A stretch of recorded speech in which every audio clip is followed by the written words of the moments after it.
쳐지는 충격적인 다윗의 모습. 다윗이 그렇게 사악했던가. 남의 아내를 빼앗고, 그리고 그렇게도 사악할 수가 없어요. 우리아를 죽이는데 본인이 죽이지를 않고 전쟁터의 가장 무서운 곳, 심각한 곳에 의도적으로, 그것도 자기가 명령한 게 아니고 요압이라는 사람을 통해서 우리아를 그곳에 보내게 했죠. 근데 사실은 요압이 그렇게 하지 않고 다윗성 근처에서 전쟁을 하게 하고 스스로 적군에 맞아 죽게 했다. 참 사악한. 그 밧세바를 데려다가 자기 아내를 삼고, 하나님이 이런 다윗의 사악한 모습을 보시고 그냥 방치한 것이 아니었다. 어제 본문에 보면 하나님이 나단 선지자를 급파하세요. 급파. 하나님이 그만큼 이 다윗을 사랑하셨다는 사실을 알려주시는 거죠. 그래서 다윗이 나단 선지자의 예방을 받고 하나님이 다윗을 책망하시고 지적하시는데 처음부터 이 단도직입적으로 너 회개하라고 그렇게 말씀하시지 않죠. 오늘도 마찬가지예요. 하나님께서 우리가 범죄한 걸 다 아시죠. 우리의 생각으로 범죄하고 실수한 거 다 아시죠. 그런데 하나님이 우리에게 개입하실 때 단도직입적으로 회개하라 이렇게 하시지는 않는 것 같아요. 성령도 굉장히 인격적이시거든요. 성령이 우리에게 말씀하실 때 굉장히 조심해서 말씀하세요. 하나님이신데 뭐 우리에게 당연히 강하게 말씀하셔도 되죠. 근데 그렇게 하시지 않고 간접적인 방법을 통해서, 때로는 비유를 통해서 우리의 양심을 살짝 탁 건드려요. 그러면 양심이 살아있는, 영성이 민감한 사람들은요, 하나님이 살짝만 건드려도 알아요. 그러나 양심이 무뎌지고 영적 감각이 무뎌진 사람은 하나님이 크게 소리를 내서 이렇게 크게, 그리고 물리적으로 힘을 가하십니다. 그러니까 우리에게 어떤 물리적인 힘이 가해 왔다는 것은, 하나님이 물리적인 방법으로 우리에게 징계하셨다는 것은 이전에 이미 수없이 하나님께서 우리에게 경고하셨다고 하는 반증이에요. 그럼에도 불구하고 우리가 깨닫지 못했기 때문에 하나님께서 간접적인 방법, 직접적인 방법, 혹은 말씀을 통해서, 사람을 통해서 우리에게 말씀하셨음에도 불구하고 우리가 못 깨달으니까 하나님이 물리적인 방법으로 징계하신다. 저는 그렇게 생각을 합니다. 그래서 이 마지막 시대를 살아가는 우리들에게는 민감성이 필요합니다. 이 센서티브하다. 굉장히 민감하다. 어떤 분들은 이렇게 보면요, 말하지 않아도 알아서 착착착착착 합니다.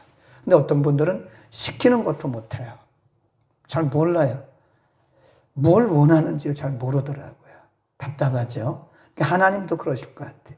하나님도 우리가, 하나님이 살짝만 말씀하셔도, 사인만 살짝 주셔도 우리가 깨닫고 착착착착 하면 얼마나 좋겠어요. 근데 그런 민감성을 갖기가 쉽지가 않더라 하는 거죠. 이 다윗을 통해서 성경은 우리에게 뭘 말씀하려고 하시는가? 인간의 본성을 우리에게 보여주게. 다윗의 이야기가 아니에요. 물론 다윗의 이야기를 통해서 하나님 우리에게 말씀하시지만, 다윗을 통해서 인간의 본성, 인간은 누구나 다 이런 죄성을 가지고 있어서 사악하다고 하는 사실을 말씀해 주고요. 그 다음에 인간이 이렇게 죄를 범했을 때는 하나님이 반드시 개입하신다는 사실을 말씀해 주고 있는 거예요. 오늘 본문에 보면 그 아이가 죽어요. 거기 보면 5절에 15절에 나단이 자기 집으로 돌아가니라. 거기다 줄 긋읍시다. 나단의 사명은 거기까지예요. 그래서 다윗이 듣든지 안 듣든지 나단이 자기 할 일은, 나단의 사명은 그를 책망하는 것입니다. 하나님을 대신해서 돌아갔고, 우리아의 처가 다윗에게 낳은 아이를 여호와께서 치셨다. 심히 알았어요. 아마 오늘날로 말하면 아주 열병, 고열에 시달리면서 치리를 압니다.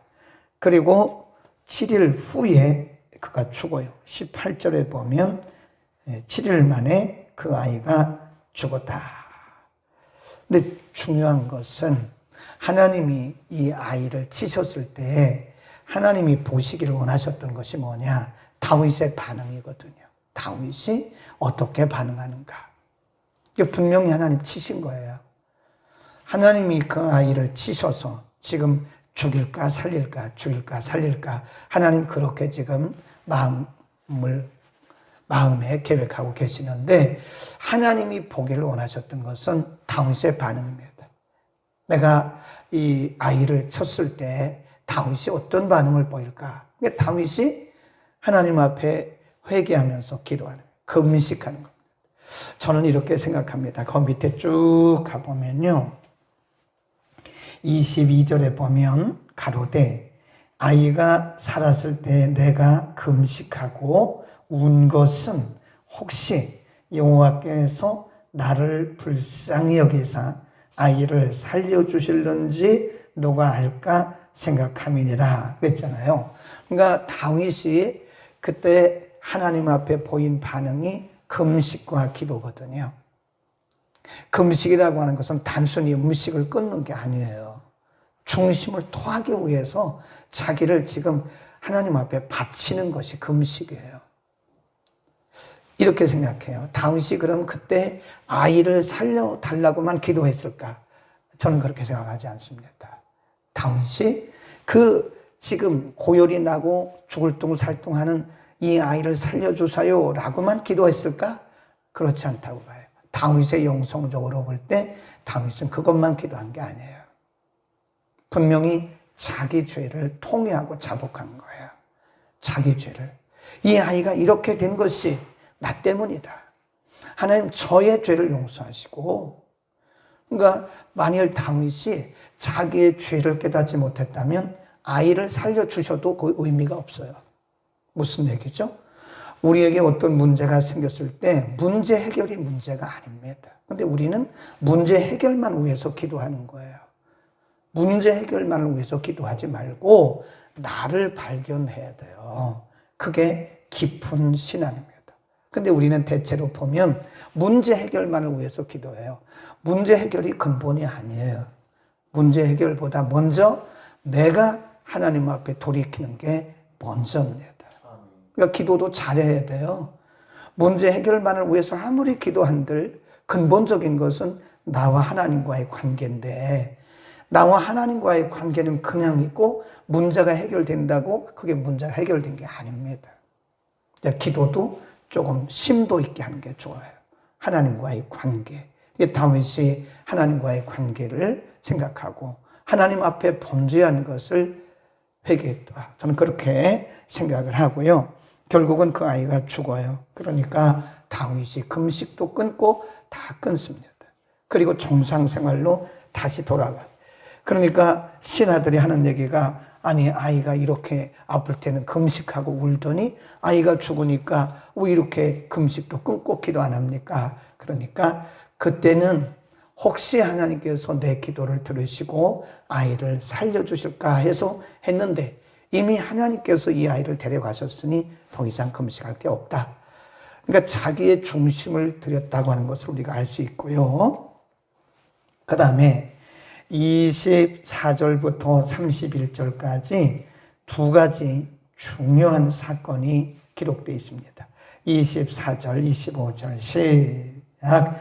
다윗이 그 처 밧세바를 위로하고 저에게 들어가 동침하였더니 저가 아들을 낳음에 그 이름을 솔로몬이라 하니라. 여호와께서 그를 사랑하사 선지자 나단을 보내사 그 이름을 여디디아라 하시니 이는 여호와께서 사랑하심을 인함이라. 그러니까 솔로몬이란 말도 하나님이 사랑하셨다 그런 뜻이고요. 이거를 다시 나단이 등장을 해요.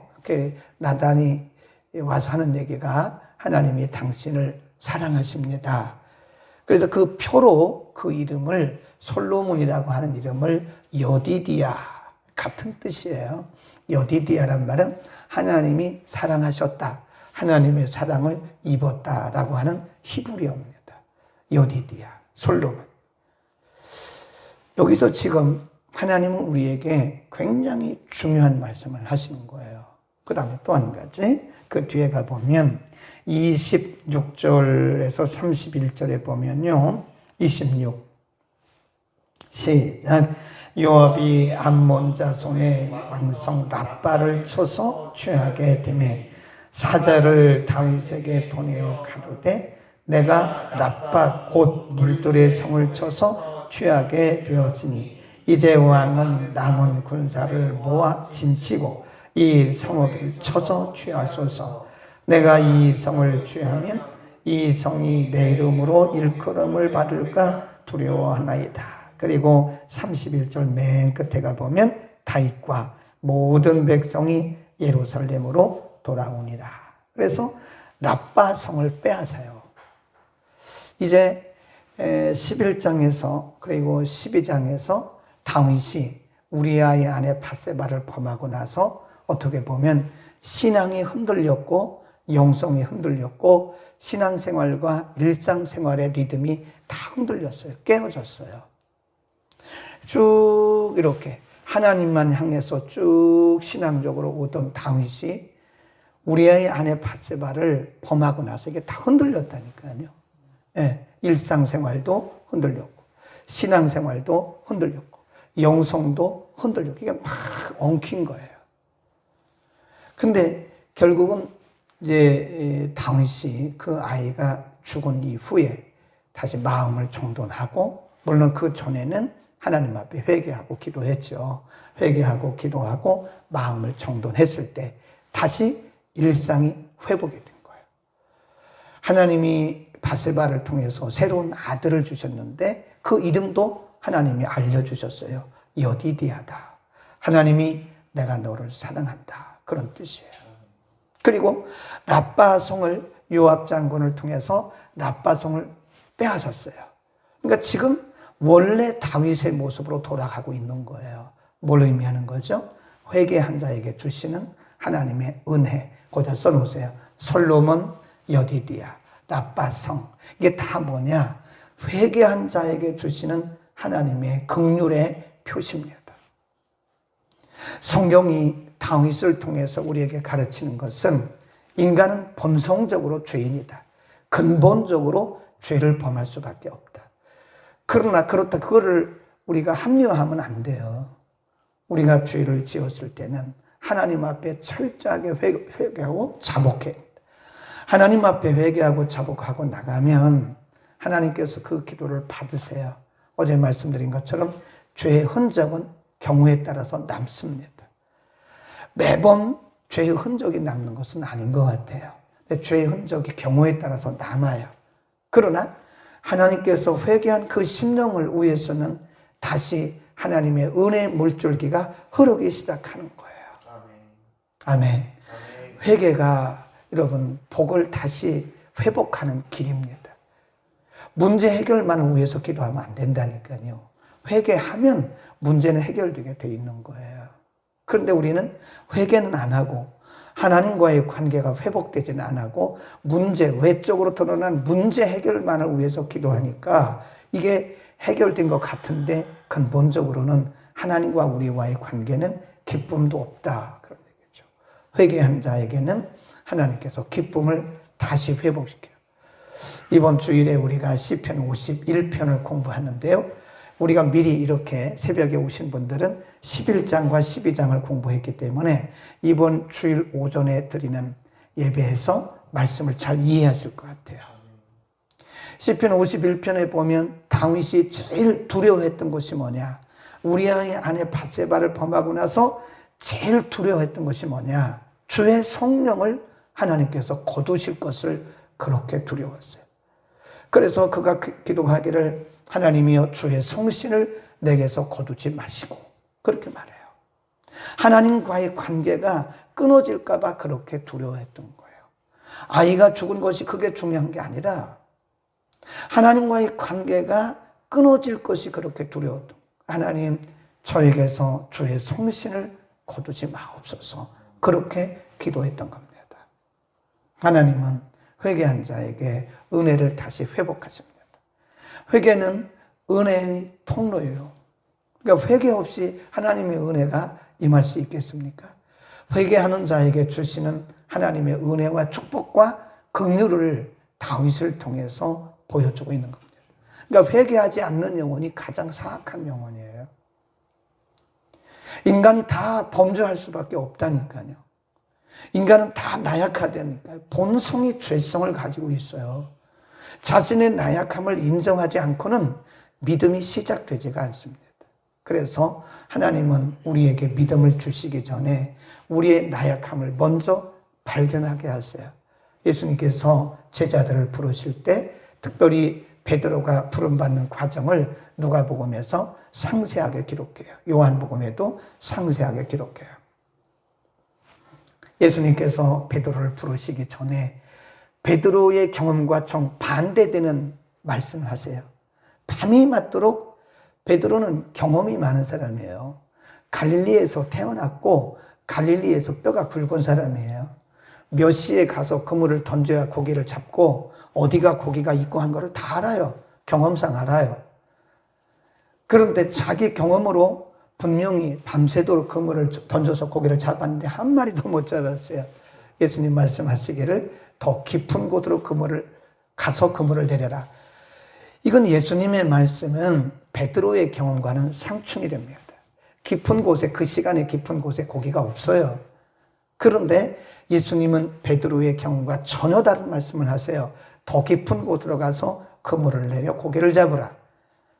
베드로가 뭐라 그러죠? 주여, 우리가 우리의 경험대로 밤새도록 그물을 던져 고기를 잡았지만 한 마리도 못 잡았습니다.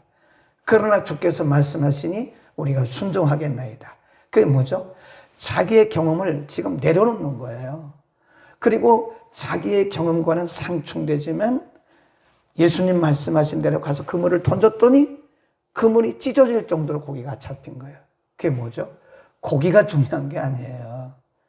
예수님께서 의도하신 것은 인간의 연약함과 인간의 경험이 얼마나 부질없는 건가를 스스로 깨닫게 하시고 그를 항복시킨 거예요. 그래서 하나님이 우리를 이렇게 부르시는 걸 보면요, 우리가 의지했던 거 다 끊어버리세요.